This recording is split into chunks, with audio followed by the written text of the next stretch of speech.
Hi guys, welcome to డేగా media. నేను మీ శీలం శివభాస్కరయ్య. So today second promo అయితే రిలీజ్ అయింది. సో మొత్తం ఎసెన్స్ మొత్తం మనం మాట్లాడుకున్నట్లయితే ఏం ఫీల్ ఉందిరా మామ అన్నట్లుంది. అండ్ షానియాతో అట్లుంటుంది మరి అన్నట్లు ఉంది. సో ఒక్కొక్కరు ఒక్కొక్క రేంజ్లో అయితే కనుక మంచిగా కలిసిపోయి బంచిక్ లాగా ఉందన్నట్టు ఈ మొత్తం ప్రోమో. సో గ్రూప్లు అయితే బాగా డివైడ్ అయినట్టు నీట్గా క్లియర్ కట్గా కనబడతా ఉంది. సో ప్రోమో స్టార్టింగ్లోనే వాళ్ళందరూ యాక్చువల్లీ మనం అనుకున్నది, అందరు అనుకున్నది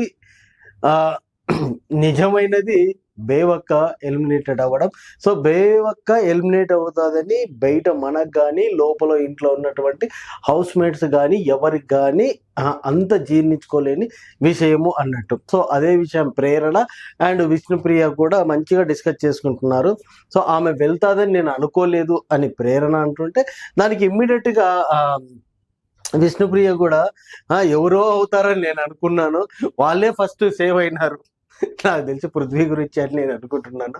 పృథ్వీ ఎలిమినేట్ అవుతాడని మన విష్ణుప్రియ అనుకున్నట్టుంది. సో ముందే సేవ్ అయిపోయినారు అన్నటువంటిది ఆమె చెప్తా ఉంది అన్నట్టు. ఈవెన్ నైనిక కూడా ఏం మాట్లాడుతుంది అంటే కనుక ఆ ప్రోమోలో బేవక్క చీఫ్ అయిపోయి అండ్ టాప్ 5లో ఒకలాగా ఉంటుంది అన్నటువంటిది డిస్కషన్ అయితే అక్కడైతే జరుగుతూ ఉంది. సో ఇక్కడ ప్రేరణ యాస్మిన్, ఎస్ వాళ్ళిద్దరు మంచి ఫ్రెండ్సే కాబట్టి ప్రేరణ ఎందుకో ఈ నామినేషన్ అప్పుడు ఆమె వేరే వాళ్ళతో ఆ డిస్కషన్ చేయడం వల్లనే ఫస్ట్ ప్రోమోలో కూడా మనము కిరాక్ సీత దీని గురించే మాట్లాడింది అని అనుకోవచ్చు.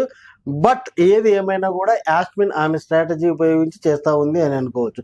అండ్ ఇక్కడ నవీబ్ అండ్ మణికంఠ ఇద్దరు కూడా మంచిగా బాగా డిస్కస్ చేసుకుంటున్నారు. ఆ డిస్కషన్లలో కూడా నవీబ్ క్లియర్ కట్గా అర్థమైంది. అంటే ఎవరెవరి స్ట్రాటజీస్ ఎలా ఉన్నాయన్నది కూడా మణికంఠకి ఎక్స్ప్లెయిన్ చేస్తూ ఉన్నాడు. ఏమనంటే కనుక ఇక్కడ హౌస్లో చాలా టీంలు అయితే బాగానే తయారైపోయినాయి.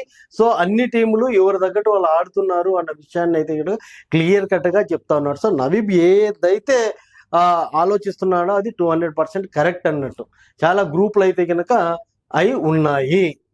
అండ్ యాస్మిన్ ఇక్కడ కూడా మణికంఠకి గీతోపదేశం అయితే చేస్తూ ఉంది. సో ఇక్కడ ఎవడి మాట ఎవడు వినకూడదు, నీ మాట నువ్వే వినాలి, వినాల్సి వస్తే కనుక ఒకటి మాట వినాలి, అదే బిగ్ బాస్ మాట మాత్రమే వినాలి, వేరే వాళ్ళ మాటలు అయితే కనుక అసలు వినకూడదు అన్నటువంటిది. అంటే ఇండైరెక్ట్గానో డైరెక్ట్గానో మనోడిని అంటే ట్రిగ్గర్ చేసి కొంచెం మనోడు ఎట్లా ఎమోషనల్ కాబట్టి ఆ ఎమోషనల్ క్యాష్ చేసుకొని ఈమె సైడ్ సపోర్ట్ వచ్చేలాగా మాట్లాడుకుంటున్నది అన్నది అక్కడ కన్వర్జేషన్లో క్లియర్ కట్గా అయితే కనబడతా ఉంది.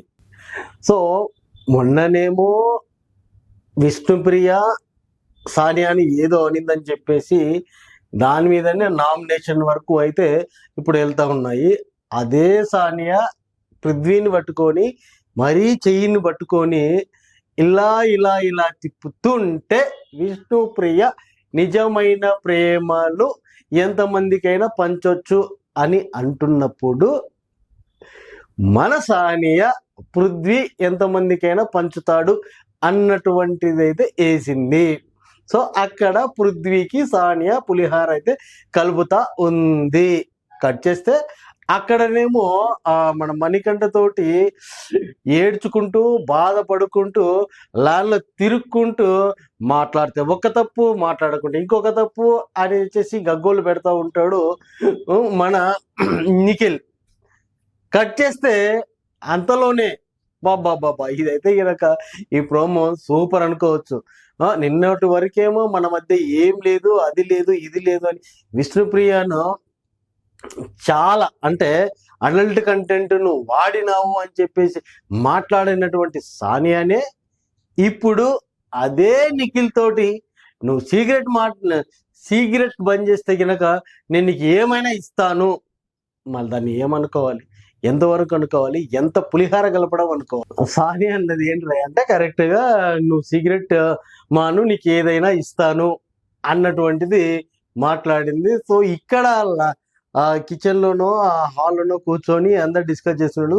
కళ్ళతో చూసేది ఏది కూడా నమ్మకూడదు అన్నటువంటిది అయితే క్లియర్ కట్గా మాట్లాడుకుంటున్నారు. సో మన సానియా పులిహార కలపడంలో రతిక రోజును మించిపోయిందని అనుకోవచ్చు. సేమ్ క్వాలిటీస్ అయితే నాకు కనపడతా ఉన్నాయి. ఈమె కొంచెం మెచ్యూరిటీగా ఉంది సానియా అని మనం అనుకున్నాము. అంతలోనే ఇలాంటివి చేయడం అనేది నాకు నచ్చలేదు. అయినా కూడా మనోడు నిఖిల్ ఏమో మిస్సాలు తిప్పుతా ఉన్నాడు. మరి ఆ మిస్సాలు తిప్పడంలో సక్సెస్ అవుతాడా, ఫెయిల్యూర్ అవుతాడా అన్నది మనం నెక్స్ట్ అయితే చూడాలి. సో ఇక్కడ మొత్తం ఈ ప్రోమో మొత్తం మనం చూసుకున్నట్లయితే కనుక ఈ రోజు మనకి మస్తు ఎంటర్టైన్మెంట్ అయితే దొరుకుతా ఉందని అనుకోవచ్చు. ముందు అంటే నామినేషన్స్ అయిపోతాయి, నామినేషన్ లో ఫైటింగ్ గొడవలు అవి ఇవి మొత్తం కథం అయిపోయిన తర్వాత అక్కడ కూర్చున్న తర్వాత మాట్లాడేది ఏవైతే మాటలు ఉంటాయో ఆ మాటలలో మనకి చాలా ఫన్ అయితే క్రియేట్ అవుతా ఉంటది. మనోడు నిఖిల్ అయితే నాకు తెలిసి సానియాతో పెట్టుకుంటే పిచ్చోడు అవుతాడు అన్నటువంటిది నాకు క్లియర్ కట్ గా కనపడతా ఉంది. ఏమో స్ట్రాటజీస్ ఏమో చేద్దాము, అందరి దగ్గర మార్కులు కొట్టేద్దాము అనుకుంటే కనుక ఆ పప్పులు అయితే కుదరవు. అండ్ ఈ ప్రోమో తోటి స్టార్ట్ చేసినాడు ఆదిత్య ఓం అన్నది తన స్ట్రాటజీని రోజు రోజుకు పెంచుకుంటూ వేరే లెవెల్కి అయితే తీసుకొని వెళ్తాడు. నాకు ఫైనల్ గా ఎర్రిపప్ప ఎవరైతారా అంటే కనుక మణికంఠ అవుతాడు. ఎందుకంటే కనుక మణికంఠ ముందు ఒక సెంటిమెంట్ తోటి సింపతి తోటి మాట్లాడుతున్నారు అందరు అన్నాక ఆయన గేమ్ మొత్తం చేంజ్ చేసినాడు. చేంజ్ చేసి అందరి దగ్గరికి పోయి మంచిగా ఉండాలని చెప్పేసి అందరి మాటలు వింటా ఉన్నాడు. సో అందరి మాటలు విన్నప్పుడు ఏమవుతుందంటే వింటున్నాను అని తల వంచినాడు కాబట్టి కొన్ని సిచ్యువేషన్స్లలో అంటే టక్కా ఫైట్ వచ్చినప్పుడు ఆ సిచ్యువేషన్స్లలో ఈ మాటలు ఇచ్చుకోవడాలు, నీకు నేను ఇది చేస్తా అది చేస్తా అని మాటలు ఇచ్చుకోవడాలు ఏవైతే ఉంటాయో దీని వల్ల ఏమవుతుంది అంటే కనుక ఆల్ ఆఫ్ సడన్ గా ఇవన్నీ గుర్తుకొచ్చేసి ఓకే చెప్పాల్సి వస్తుంది. అంటే ఓకే చెప్పడం అంటే ఇరుక్కపోవడం. సో అందరి చేతులలో కీలు బొమ్మలాగా ఇరుక్కపోతూ ఆడు అన్నటువంటిదే నాకు క్లియర్ కట్ గా కనబడతా ఉంది మణికంఠ గురించి. ఓకే గైస్, సో ఈ ప్రోమో అంటే చాలా బాగుంది. నవ్వులే నవ్వులు బిగ్ బాస్ హౌస్ లో. Thank you.